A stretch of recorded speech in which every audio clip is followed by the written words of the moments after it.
Professor মামুনের উদ্যোগে United international ইউনিভার্সিটিতে যে ইনোভেশনস ল্যাব তৈরি হয়েছে সেটা আসলেই আমি বলবো যে বাংলাদেশের জন্য একটা যুগান্তকারী সূচনা।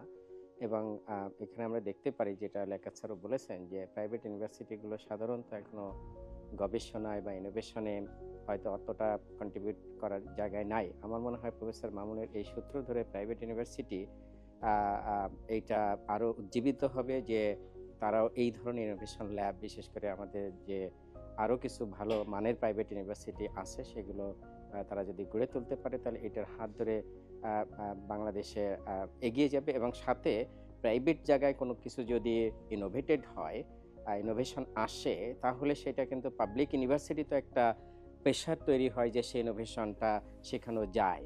কারণ পাবলিক ইউনিভার্সিটিগুলো আমরা জানি যে নানা কারণে তাদের অনেক সুযোগ থাকলেও সেই সুযোগগুলো কাজে লাগাতে পারে না। বিশেষ করে পাবলিক ইউনিভার্সিটি শিক্ষকদের ভিতরে যে রাজনৈতিকরণ, দলাদলি আছে, সেগুলো একটা বড় বিষয় হয়ে যায়। তো সেক্ষেত্রে যখন প্রাইভেট ইউনিভার্সিটিগুলো এই জায়গাতে এগিয়ে যাবে, আমি মনে করি যে লজ্জার খাতিরে হলেও পাবলিক ইউনিভার্সিটিগুলো সেই জায়গাটাতে অন্তত চিন্তা করবে যে না, আমরাও পিছিয়ে থাকবো না।